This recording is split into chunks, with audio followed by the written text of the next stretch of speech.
Hello बच्चों, जैसे कि पिछले कुछ वीडियोस में हमने आपका जो क्लास 10 साइंस का सैम्पल पेपर है 2023-24 का, उसके सेक्शन ए बी सी के बायो क्वेश्चंस को सॉल्व किया था। उसी तरीके से अब हम करेंगे सेक्शन डी के बायो क्वेश्चन को सॉल्व, जो कि है 5 मार्क्स का और वर्ड लिमिट है 80 to 120। अच्छा, पिछले वीडियोज़ का जो लिंक है इस वीडियो के डिस्क्रिप्शन में मिल जाएगा, वहाँ से जाके आप देख सकते हैं। तो चलिए आते हैं क्वेश्चन नंबर 35 पे, जो कि सेक्शन डी का है। क्वेश्चन है कि given below are certain situations, analyse and describe its possible impact on a person. Hindi में समझे तो कुछ सिचुएशंस दिए हुए हैं नीचे, उसको एनालाइज करना है और इसका पॉसिबल इम्पैक्ट क्या होगा किसी पर्सन पे उसको बताना है। तो पहला जो क्वेश्चन है वो ये है कि testis of a male boy are not able to descend into scrotum during its embryonic development. यानी कि किसी मेल बॉय का टेस्टिस उसके एम्ब्रियोनिक डेवलपमेंट के टाइम में स्क्रॉटम में डिसेंड नहीं हुआ, नहीं उतरा स्क्रॉटम में, तो क्या होगा। तो देखिए, जो टेस्टिस होता है नॉर्मली क्या होता है कि एम्ब्रियोनिक डेवलपमेंट के टाइम में स्क्रॉटम में डिसेंड हो जाता है। ठीक है, वो ऐसा इसलिए क्योंकि स्क्रॉटम का जो टेम्परेचर होता है वो हमारी बॉडी के टेम्परेचर से 2-2.5 डिग्री कम होता है, यानी कि लोअर टेम्परेचर होता है।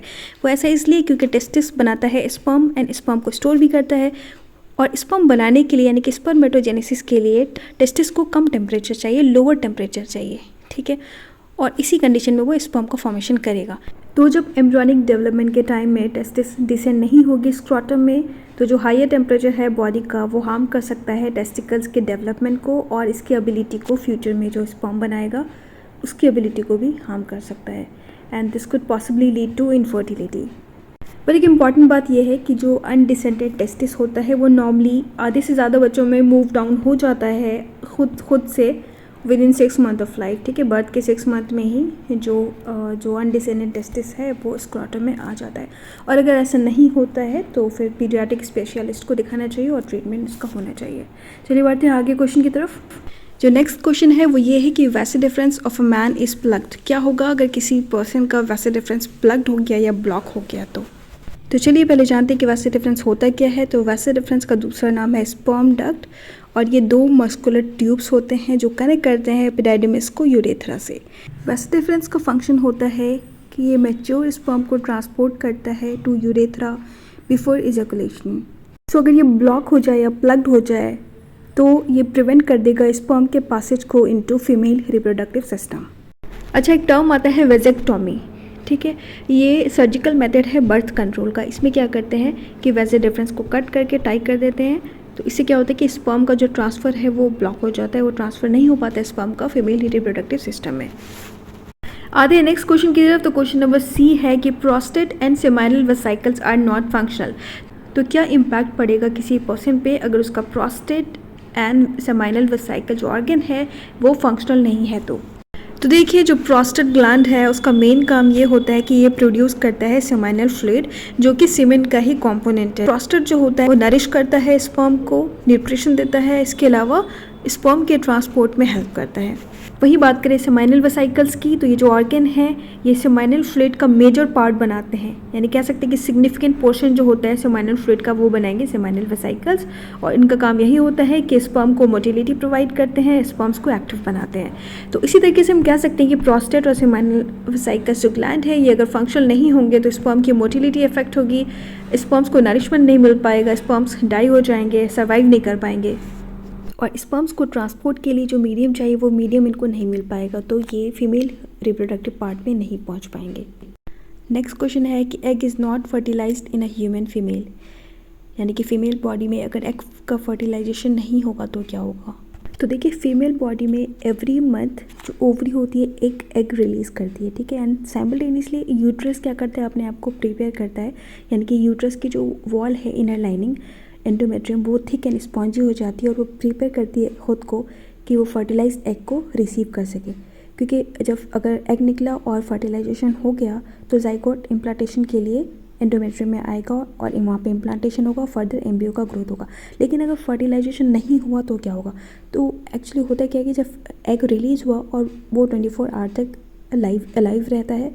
ठीक है, और अगर फर्टिलाइजेशन नहीं हुआ तो वो डीजेनरेट हो जाएगा, एंड जो यूट्रस की लाइनिंग है यानी कि एंडोमेट्रियम है वो भी ब्रेक डाउन हो जाएगी, क्योंकि उसका कोई यूज़ नहीं रहा अगर फर्टिलाइजेशन नहीं हुआ तो वो भी ब्रेक डाउन हो जाएगी, एंड वो वजाना के थ्रू निकल जाएगी in the form of blood and mucus. Okay, और इसी को बोलते हैं मेंस्ट्रुअल साइकिल। जो नेक्स्ट क्वेश्चन है वो ये है कि placenta does not attach to the uterus optimally. तो प्लेसेंटा अगर यूट्रस से अटैच नहीं होगा ऑप्टिमली तो क्या होगा?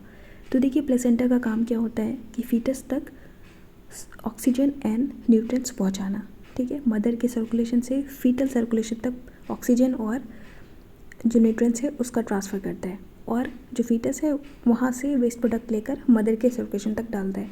तो अगर सही से फीटस को ऑक्सीजन नहीं मिल पाएगा, न्यूट्रिएंट्स नहीं मिल पाएगा, तो फीटस का जो ग्रोथ है वो रेस्ट्रिक्ट हो जाएगा, रुक जाएगा, और सीरियस कॉम्प्लिकेशंस हो सकते हैं प्रेगनेंसी में, ठीक है। चलिए नेक्स्ट क्वेश्चन की तरफ आते हैं। जो क्वेश्चन नंबर 35 है उसमें इंटरनल चॉइस है, तो दोनों में से कोई एक क्वेश्चन ही आपको करना है, लेकिन हम आपको दोनों ही बता दे रहे हैं। तो क्वेश्चन नंबर 35 का जो दूसरा क्वेश्चन है यानी कि दूसरा पार्ट है वो ये है कि a doctor has advised Sameer to reduce sugar intake in his diet and do regular exercise after checking his blood test reports.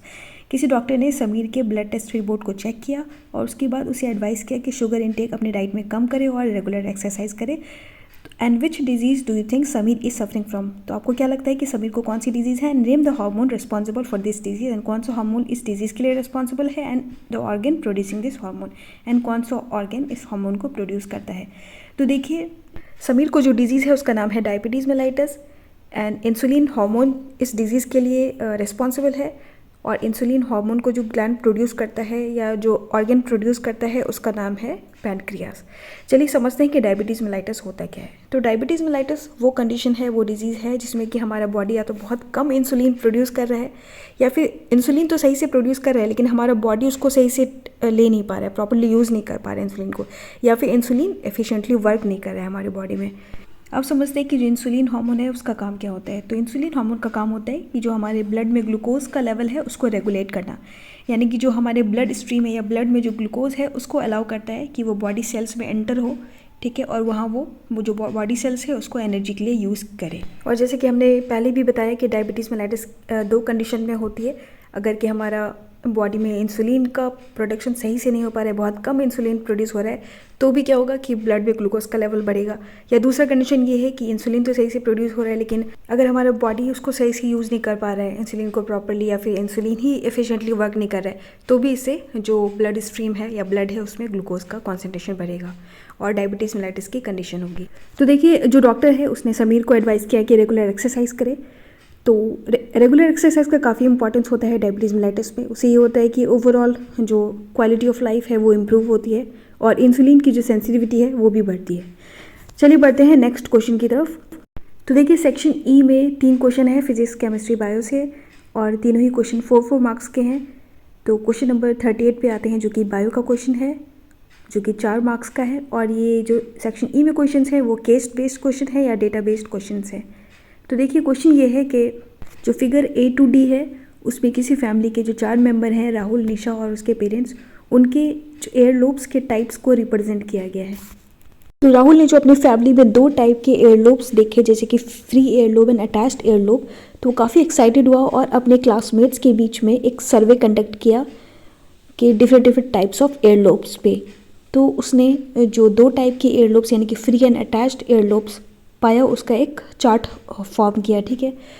तो एक डेटा नीचे आपको दिया हुआ है टेबलर फॉर्म में। तो on the basis of above data answer the following questions. तो इन डेटा के बेसिस पे आपको ये सारे क्वेश्चंस करने हैं। क्वेश्चन है कि which of the following 2 characteristics free ear lobe and attached ear lobe appears to be dominant in this case and Y.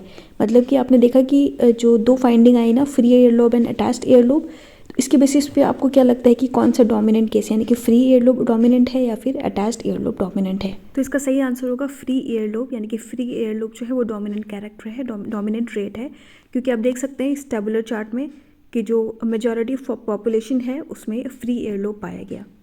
चलिए नेक्स्ट देखते हैं। Is the inheritance of the free ear lobe linked with sex of the individual, give reason to your answer. इसमें बताना है कि जो free ear lobe है क्या वो सेक्स लिंक्ड कैरेक्टर है या इसका इनहेरिटेंस सेक्स लिंक्ड है। रीज़न बताना इसका, तो नहीं, सेक्स लिंक नहीं है फ्री एयर लोब, क्योंकि आप देख सकते हैं फ्री एयर लोब जो है वो मेल और फीमेल यानी कि गर्ल्स एंड बॉयज़ दोनों में ही प्रेजेंट है, तो ये सेक्स लिंक नहीं है। नेक्स्ट क्वेश्चन है कि what type of air lobe is present in father, mother, Rahul and his sister Nisha, and right the genetic constitution of each of these family members which explain the inheritance of this character in this family.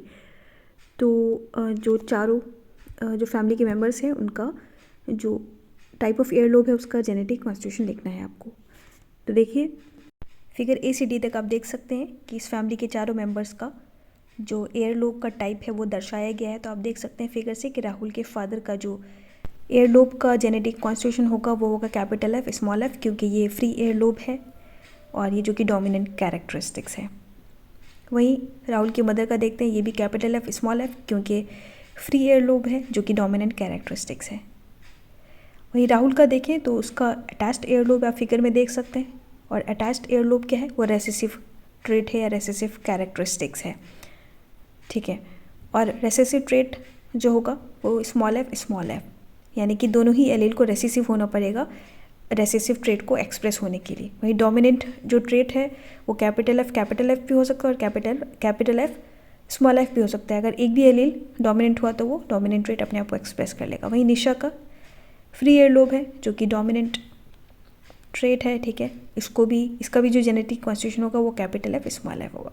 तो इस तरीके से आप देख सकते हैं चारों का। तो देखिए यहाँ पे जो ऑप्शन सी है उसमें और करके एक और क्वेश्चन है, दोनों में से कोई एक करना है। तो आप देख लेते हैं दूसरा क्वेश्चन भी। तो इसमें दिया हुआ है कि सुरेश के पेरेंट्स हैव अटैच्ड ईयरलोब्स, ठीक है। सुरेश के पेरेंट्स का अटैच्ड ईयरलोब है। What type of earlobe can be seen in Suresh and his sister Siya, ठीक है, and explain by giving the genetic composition of all. तो देखिए सुरेश के पेरेंट का अटैच्ड ईयरलोब है, फादर एंड मदर दोनों का, ठीक है। तो ये बताना है कि सुरेश में और उसकी जो सिस्टर है सिया दोनों का जो ईयरलोब का टाइप होगा वो क्या होगा, उसका जेनेटिक कॉन्स्टिट्यूशन क्या होगा। तो चलिए देखिए इसको समझते हैं। तो क्वेश्चन में दिया हुआ कि सुरेश के फादर का अटैच्ड ईयरलोब है, यानी कि स्मॉल एफ। उसी तरीके से सुरेश की मदर का भी अटैच्ड ईयरलोब है, स्मॉल एफ।